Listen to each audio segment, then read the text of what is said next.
दोस्तों, आज हम बात करने जा रहे हैं आईडीएफसी फर्स्ट बैंक के बारे में। आईडीएफसी फर्स्ट बैंक काफी रिटेल इन्वेस्टर ने इन्वेस्ट किया और काफी लोगों की फरमाइश आई थी कि इस पे वीडियो बनाया जाए। तो बात करते कि इसमें करना क्या है, बाय सेल या होल्ड। तो थोड़ा डिटेल में देखते हैं। तो देखिए, अगर स्टॉक की बात करें तो आईडीएफसी फर्स्ट बैंक का जो रिजल्ट आया इस बार ठीक था कंपैरेटिवली। नो, अगर जिस तरह से नो उनका उनमें स्कैम हुआ है उसके सामने तो थोड़ा ठीक रिजल्ट था, लेकिन ओवर द इयर्स कैसा रहा वो देखते हैं। तो देखिए, प्रॉब्लम आईडीएफसी फर्स्ट बैंक की ये है कि पीछे हम लोग 1 साल का रिटर्न देखें तो 3% है और 5 साल का रिटर्न भी देखें तो 3.5% है। यानी पिछले 3-5 साल में और 3 साल में वो ग्रो ही नहीं हुआ है। जबकि बाकी सब बैंक्स देखिए आप, जैसे ICICI bank 14%, Axis bank 11, IDBI 13, yes bank 11। तो कंपेरेटिवली अगर आप देखें तो आईडीएफसी फर्स्ट बैंक ने काफी अंडर परफॉर्म किया है। इस क्वार्टर का रिजल्ट देखें हम लोग, तो अगर आप रिजल्ट देखेंगे तो आपको लगेगा कि ठीक है, ऑलमोस्ट 11% से रेवेन्यू ग्रोथ हुआ है और प्रॉफिट ग्रोथ 8% से है। लेकिन यहाँ आपको एक चीज देखनी होगी कि यहाँ कुछ एडजस्टमेंट है। तो अगर मैं जस्ट आपको दिखाऊं तो आप देखिए, तो ये देखिए कि अगर हम लोग year on year, quarter on quarter compare करें तो ऑफ कोर्स ये फाइनेंस प्रॉफिट तो नेगेटिव है, लेकिन कहीं ना कहीं अदर इनकम जो है वो अच्छी खासी थी, जिसके वजह से 189 करोड़ का उनका प्रॉफिट बिफोर टैक्स आया। जबकि पिछले साल 361 करोड़ था। लेकिन फिर क्या हुआ, आप देखिए कि यहाँ टैक्स रिवर्सल आपको दिख रहा है, यहाँ -68%। तो ये टैक्स रिवर्सल हुआ है, जिसके वजह से प्रॉफिट 130 करोड़ का आसपास टैक्स रिवर्सल है, जिसके वजह से 319 करोड़ है सामने 304 करोड़ के सामने। तो आपको लगेगा कि चलो प्रॉफिट बढ़ा है, लेकिन ये एडजस्टमेंट है। और यहाँ इम्पैक्ट कहीं ना कहीं आपको जैसे पता है कि वो स्कैम का भी इम्पैक्ट आया था।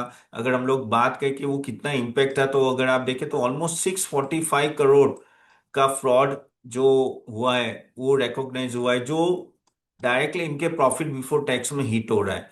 और वो क्योंकि उनका क्रिटिकल गवर्नेंस और ऑपरेशनल रिस्क मैनेजमेंट का फेलियर था, जिसके वजह से। और यही प्रॉब्लम हो रहा है। देखो, honestly speaking IDFC first bank का काफी टाइम से मैनेजमेंट की जब बात करें तो बहुत ही हाई लेवल एक्सपेक्टेशन है, लेकिन उस तरह का उन्होंने परफॉर्म नहीं किया है। और वही प्रॉब्लम रही है आईडीएफसी फर्स्ट बैंक की। तो ये फ्रॉड भी किसी ने सोचा नहीं था, लेकिन उनका सीईओ तो आपको पता है कि काफी फेमस है, लेकिन ये आया और उसके वजह से स्टॉक ने काफी अच्छी गिरावट देखी, लेकिन धीरे धीरे अभी रिकवर कर रहा है। और दूसरा कुछ पॉइंट जो मैं आपको बताना चाहता हूँ कि हम लोग वैल्यूएशन की अगर बात करें, तो अगर आपको देखना पड़ेगा यहाँ के जैसे नॉर्मली कोई भी बैंक आप देखोगे तो आपको 3 रेशो खास देखने हैं, आरओई, आरओए और current CNP divide by book value, यानी प्राइस टू बुक वैल्यू। तो आप देखोगे आरओई 3.84 है, आरओसी आरओसी तो नहीं देखना है, और आरओए 0.44 है, which is very low compare to आप बाकी सब बैंक्स देखे तो ये 10% से ज्यादा है। आरओई भी आप देखें तो सबके 1 और 1.5 से ज्यादा है, कंपेरेटिवली काफी लो है। और जबकि प्राइस टू बुक वैल्यू 1.28 है, यानी this is on a higher side. जबकि ये सब देखिए, ये 2 के आसपास है। एचडीएफसी बैंक, आईसीआईसीआई बैंक 2.52, ये 4 के पास रहते थे। IDBI bank 1.16। मेरे हिसाब से वैल्यूएशन थोड़ा ऑन अ हायर साइड है। अगर आपका ये आरओई आरओए है तो you don't deserve this type of valuation. लेकिन एक्सपेक्टेशन ये है कि यहाँ से इंप्रूव करेंगे, इसलिए ये ऑन अ हायर साइड है। ठीक है, and that is what you have to understand कि और अगर हम लोग मैनेजमेंट की बात करें, काफी प्रॉमिसिंग था, लेकिन उस तरह के रिजल्ट नहीं दिए है। ठीक है, अगर हम लोग डिपॉजिट ग्रोथ भी देखे तो ऑलमोस्ट आप देखो 16.8 है, जबकि उन्होंने 22 और 23 का ऑलमोस्ट उन्होंने बोला था कि हम लोग डिपॉजिट ग्रो करेंगे। This is also one of the reason क्यों इनका नेट इंटरेस्ट मार्जिन इतना बढ़ नहीं रहा है। और प्रॉफिटेबिलिटी तो कोलैप्स हुआ था, वो तो मैंने बात कर दी कि वो फ्रॉड के वजह से। और वो जैसे मैंने बोला कि नो टैक्स क्रेडिट का रिवर्सल हुआ है, टैक्स क्रेडिट मिला है, सॉरी, उसके वजह से प्रॉफिटेबिलिटी है। तो कोर कॉस्ट कंपेरेटिवली काफी हाई है this quarter compare to earlier. अगर हम लोग कुछ पॉजिटिव भी है कि एडवांसेस अगर आप देखें तो 20% से ग्रो किया। ग्रोस एनपी अगर आप देखें तो 1.61 है कंपेयर टू 1.87 है। और एनपीए देखें तो 0.48 है कंपेयर टू 0.53। लेकिन अगर आप कंपेयर टू बाकी सब बैंक से करेंगे, जस्ट टू शो यू, जैसे नेट एनपीए ये देखिए, ये नेट एनपीए जैसे मैंने बोला ना, आईडीएफसी फर्स्ट बैंक 0.48 है, लेकिन हाँ बाकी सब बैंक से ज्यादा ही है। बाकी आप देखिए एसबीआई का 0.39 है, एचडीएफसी 0.38 है, आईसीआईसीआई बैंक 0.33 है, तो उन सब से तो काफी ज्यादा है। लेकिन हाँ कंपेरेटिवली काफी कम हुआ है। पहले तो उनका काफी हाई था, एक समय पे अगर आप देखो 2021 में ये 2.32 के आसपास था। So that is what you have to understand. अगर हम लोग कॉस्ट टू इनकम रेशियो देखें, तो कॉस्ट टू इनकम रेशियो भी आईडीएफसी फर्स्ट बैंक का बहुत हाई है, 72% है। बाकी सबका देखिए, एसबीआई का 55, फेडरल बैंक 47, कोटक 46। क्यों? क्योंकि वो बोरो करते हैं, और उनका जो कहते हैं ना डिपॉजिट पे इंटरेस्ट रेट भी ज्यादा होता है, 7% से ज्यादा होता है। और उसके वजह से अगर आप देखो ना कहीं उनका ये कॉस्ट टू इनकम रेशियो बहुत ही ऑन अ हायर साइड है। ठीक है।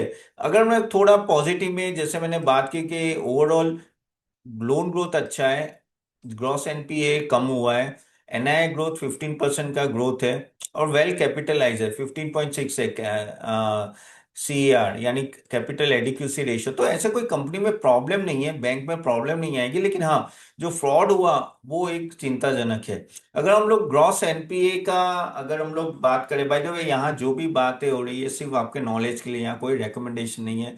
आप हमारे हमारे पोर्टफोलियो को फॉलो करना चाहते हो तो मैं लिंक दे दूंगा, डू फॉलो दैट पोर्टफोलियो। और वो स्मॉल केस है, 400 रुपीज प्लस जीएसटी से स्टार्ट होते हैं, अलग अलग कैटेगरी है, बहुत ही अच्छा परफॉर्मेंस है।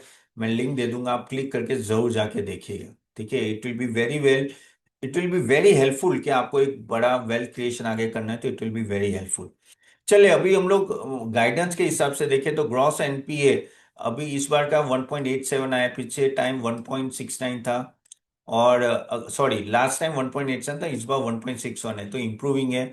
नेट एनपीए भी अगर आप देखो 0.48 इम्प्रूवमेंट है। कैपिटल एडिक्वेसी रेशियो स्टेबल है। लोन ग्रोथ जैसे मैंने बोला कि थोड़ा मॉडरेट है। ऑफ कोर्स लास्ट टाइम थोड़ा 24 ज्यादा था, लेकिन थोड़ा मॉडरेट है, लेकिन ठीक है, 20% से ऊपर है।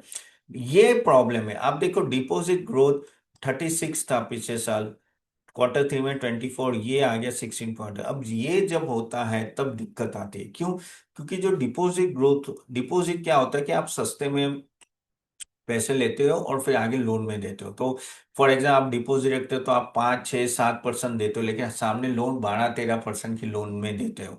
तो जो गैप होता है वो एनआईए होता है। तो लोन सॉरी डिपॉजिट ग्रोथ अगर कम होता है तो इनका क्या होगा कि आगे जाके एक्सपेंस बढ़ेगा, कॉस्ट बढ़ेगा, and that is the problem जो अभी आईडीएफसी फर्स्ट बैंक फेस कर सकते हैं। नहीं तो आईडीएफसी फर्स्ट बैंक का one of the no best CASA ratio रहा है। देखो अगर हम लोग कासा रेशियो देखें तो देखिए आईडीएफसी फर्स्ट बैंक का ऑलमोस्ट 49% है। क्यों? क्योंकि वो सबसे हाईएस्ट इंटरेस्ट देते on deposit.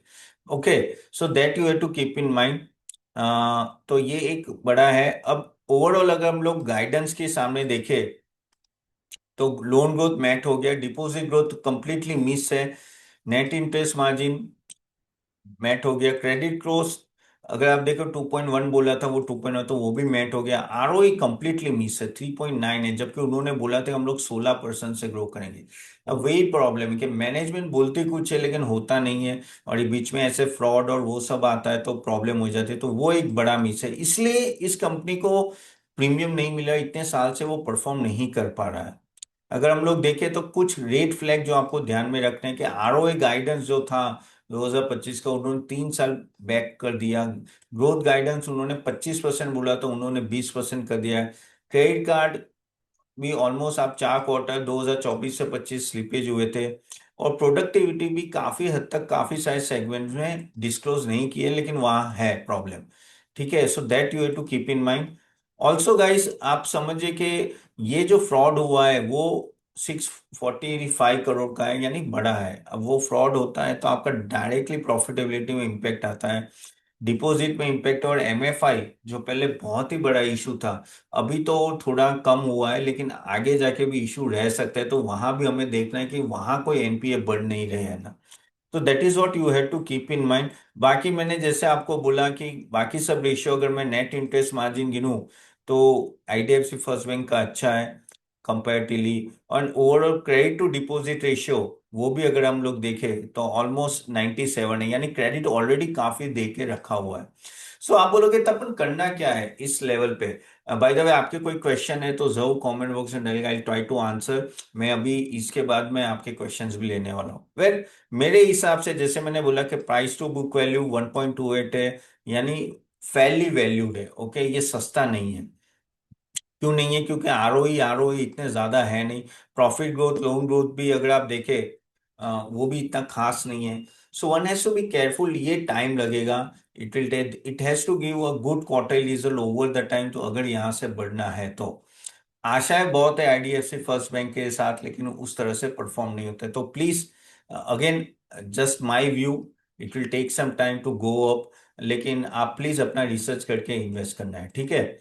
So by the way, आपको ये वीडियो कैसा लगा इस स्टॉक के बारे में, तो जरूर do like it and share it to everyone अगर आपको अच्छा लगा है तो। अब चले, मैं क्वेश्चंस ले लेता हूँ आपके जो रिलेटेड क्वेश्चंस आ रहे हैं उसमें।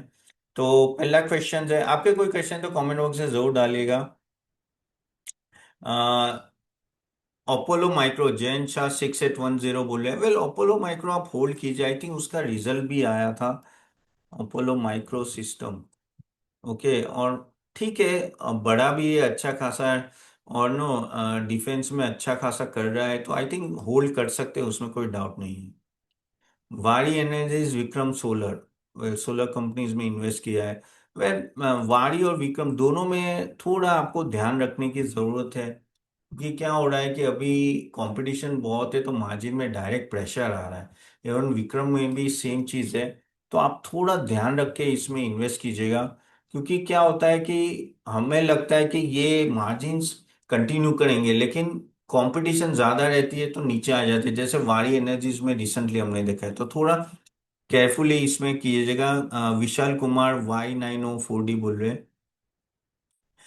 Puneet Saxena sir ji, ICICI AMC and HDFC AMC का 3 मंथ्स में टारगेट क्या होना? वे यार, छोट 3 मंथ्स का तो मैं बोल नहीं सकता, पुनीत सक्सेना। लेकिन पुनीत सक्सेना 7330, लेकिन लॉन्ग टर्म में I think AMC will do well. Okay sir, आपको कोई सेशन है यहाँ? निषाद बोल रहे। वेल निषाद, आज 8 बजे सेशन है गाइस, आपको भी अगर ज्वाइन करना है तो मैं लिंक दे दूंगा, आप जरूर ज्वाइन कीजिएगा। मनीष मनीष मेहता 161, एनएसडीएल और कितना नीचे आ सकता है? वेल, एनएसडीएल थोड़ा तो महंगा तो है, उसमें कोई डाउट नहीं है। और ये थोड़ा नीचे भी आ गया अच्छा खासा, थोड़ा वेट कर लो। इतनी जल्दी मत करो लेने के लिए, I think it will take some time to go. Sir, आपके स्मॉल केस में कैसे अप्लाई करें? राहुल 1724। राहुल, मैं लिंक दे दूंगा, आप उसको क्लिक करके जरूर अप्लाई कीजिएगा। बहुत सारी स्कीम्स हैं, और उसके परफॉर्मेंस दिए, आप जरूर जाके देख सकते हो। Mohammad Raj R Sen, NTPC PFC power grid, IPO से होल्ड किया है। एनटीपीसी ग्रुप ग्रीन, आगे क्या लग रहा है? वेल, एनटीपीसी पीएफसी पार्किट, फर्स्ट ऑफ ऑल कॉन्ग्रेचुलेशन, आपने आईपीओ से होल्ड किया है तो अच्छे खासे पैसे बनेंगे। वह एनटीपीसी गेन महंगा है, it will take some time. I think if you ask me, मैंने एक वीडियो भी बनाया है एनटीपीसी गेन का। एनटीपीसी मुझे ज्यादा अच्छा लग रहा है कंपेयर टू एनटीपीसी गेन, ठीक है? चले, यहाँ तक रखते हैं। So thank you very much for watching guys, और do like it and share it, और आपके कोई क्वेश्चन है तो कॉमेंट बॉक्स में जरूर डालिए। सी यू देन, बाय बाय।